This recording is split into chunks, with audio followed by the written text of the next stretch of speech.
Hey, fourth graders. So today I want to talk to you about using text evidence.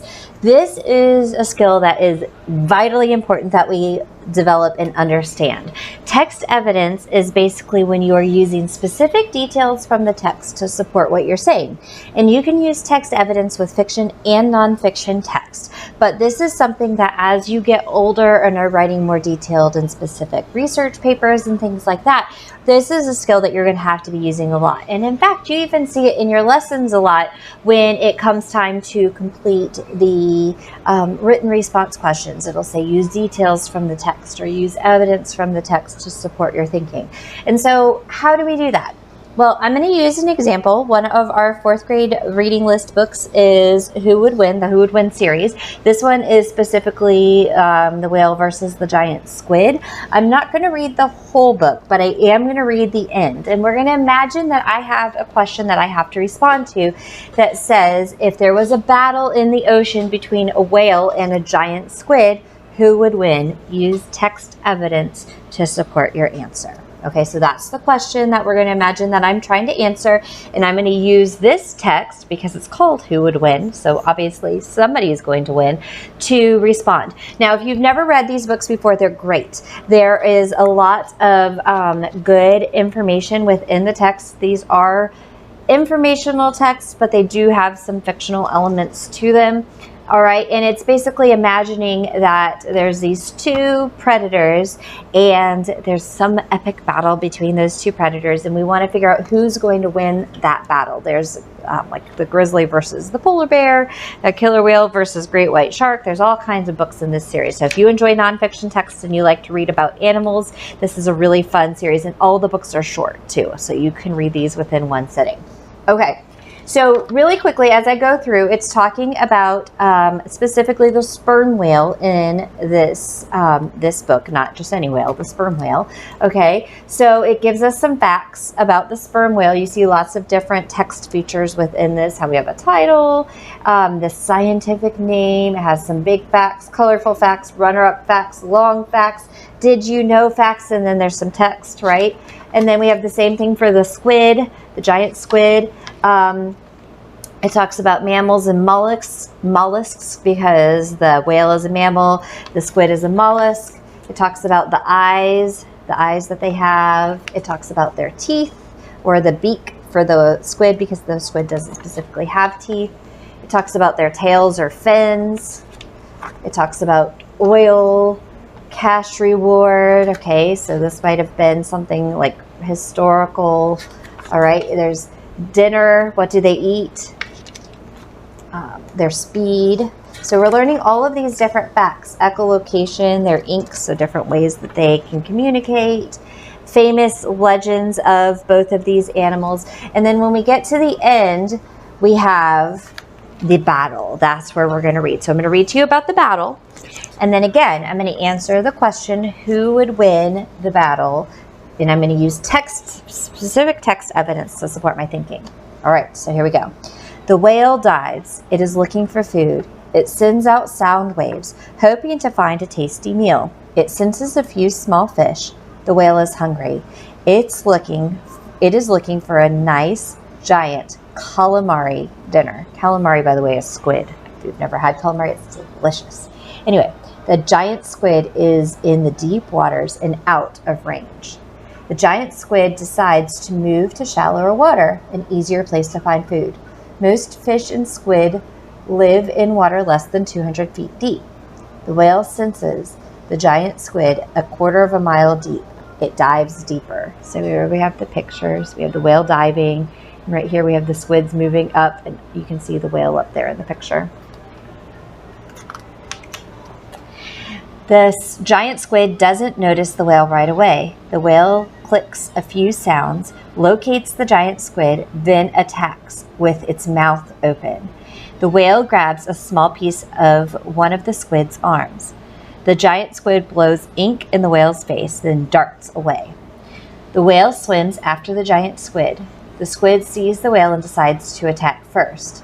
The squid realizes it is in for a fight. It puts all its legs and feeder arms on the whale. Suction cups and hooks scrape the whale's skin. The squid tries to hold the whale down until the whale runs out of air. Its plan doesn't work.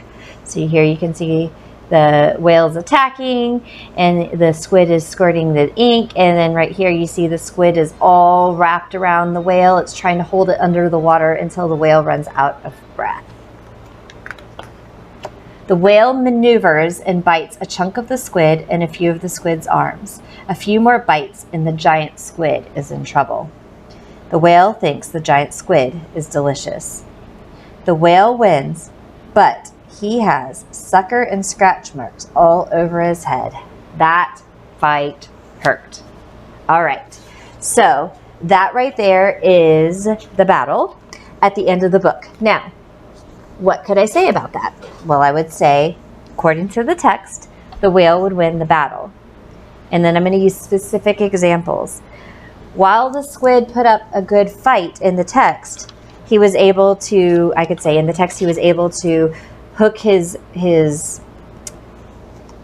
what does it say? It says, the text says the squid decides to attack first, and he puts all his legs and feet or arms on the whale.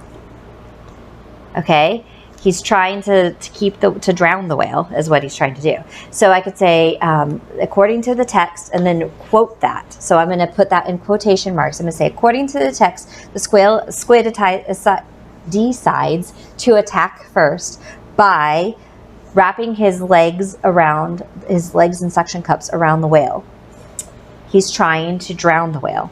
Okay, so I'm using specific examples and information from the text. And then I could say, however, the whale was stronger. He was able to bite the squid and have a tasty dinner.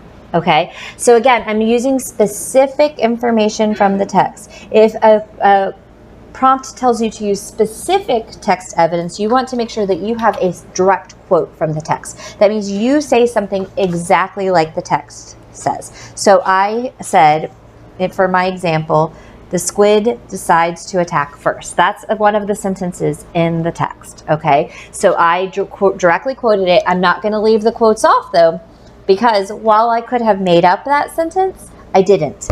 The story did. So I have to use the direct quote from the text. But then I can change up how I word the other things. I could say the squid attacked by wrapping its arms and tentacles around the whale, trying to drown it. It scratched it all up, but the whale was stronger. That's not exactly how the text is wording. Now I'm paraphrasing. I'm using what the text said, and I'm saying it in my own words. So when we're using text evidence, we do both. We paraphrase, which means we restate the text, but in our own words, and we directly quote the text. All right, text evidence is so important because it gives strength to our answers. I could have said the whale will win and been done. But how do you know, right? How do you know I'm right? Is that a complete thought? Or what if I just said the whale? I didn't even say the whale will win. I didn't restate the question at all. I just said the whale. All right? I'm not answering the question completely. And we want to make sure we're giving complete and detailed answers to questions. As we move into writing, and we're going to be writing an informational essay next, when we're doing informational essays and when we're doing research reports and when we're doing opinion essays where we have to include specific facts. Narratives are stories that we're making up, so we don't have facts that we're including. But when we're writing essays where we have to include specific facts, we want to make sure that our facts are supported from a reliable resource. And so we have to include text evidence to support what we're saying. All right, so that's an example of how we could use text evidence from, again, one of our really fun reading books, Who Would Win. I want you to go back, think about how you can use text evidence when you see questions that ask you to use details from the text to support your answers. Please make sure that you look back at the text and find something specific. Don't just make something up. Don't just half answer the question.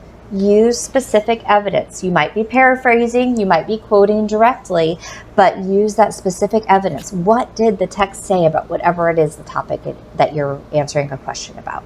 All right? I hope this was helpful to you guys. If you have any questions, let me know. Have a great rest of your day. Bye, guys.